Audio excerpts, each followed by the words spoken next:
Hi, my name is Tash and I'm reading the MS Readathon. Today I'll be reading The Richest Crocodile in the World by Daniel Postgate.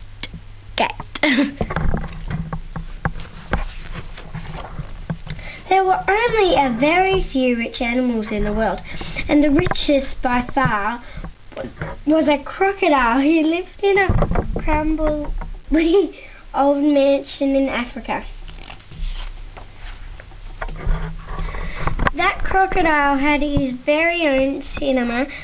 He had a beautiful walled garden full of exotic plants and flowers and butterflies from all around the world. He owned absolutely loads of cars, motorbikes and planes, even helicopters, which he could drive, ride and fly about in wherever he fancied. Whenever. He had a library so stuffed with books it would take a few lifetimes to read them. And at night he would sit out on his balcony and watch the stars through his gigantic telescope. He was a very lucky crocodile indeed.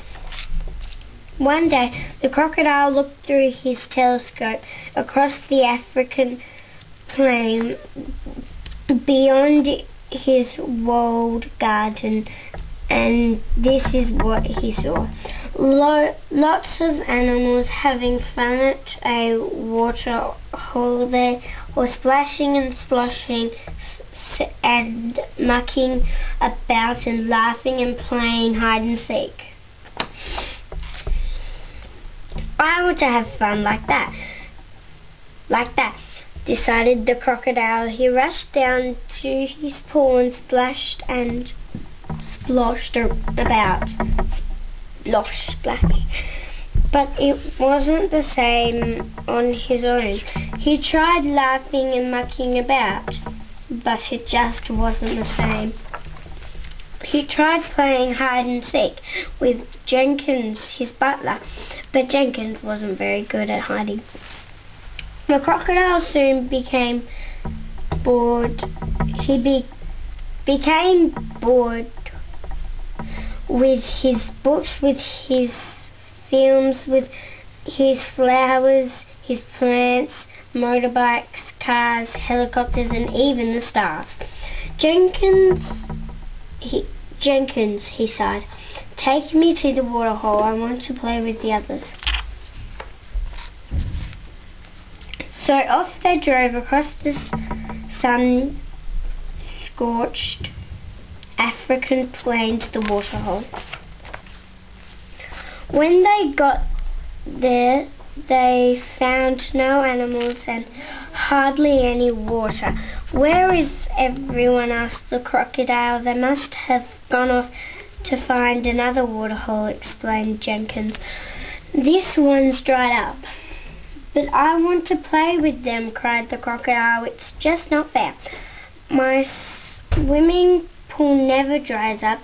Sometimes life isn't fair, said Jenkins wisely. Why not? Demanded the crocodile. Ah, well, you're very lucky, said Jenkins. You are, after all, the richest crocodile in the world. Yes, I am, the crocodile said, but suddenly he felt very sorry for the other animals. Then he had an idea. Jenkins, he cried, take me to my plane, and he took off and whooped and swooped with a great big banner saying, "Come to Crocs," for all the animals far and wide to see. And one by one and two by two, all the animals arrived at the crocodile's mansion. Come in, welcome," he sang.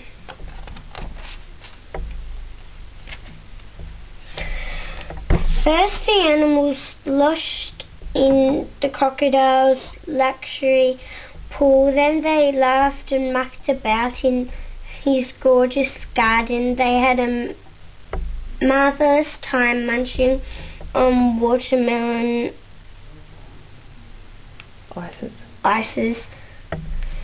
ices, huge lollies and chocolate pie. The crocodile had never felt so happy in his life. "Why don't you come and live here with me?" he asked. "Then you'll never have to worry about anything ever again." "That's very kind of you," said an elephant. "You have a lovely home and it's fun to be here. But our place is out on the plains under the sun and the stars. Life isn't always easy, but that is what makes it so good for us. Every day is an adventure. I see, said the crocodile thoughtfully. "But don't go yet. Let's play one last game of hide and seek. Jenkins is it." And off they all ran. Jenkins wasn't any good at hiding, but he was very good at seeking. He found the elephant easily, and the hippo, and one by one, here, there and everywhere, he found all the other two, all except the crocodile. "Where could he be?" Said Jenkins, peeking over the wall and across the plain. "What's this? Follow me, everyone."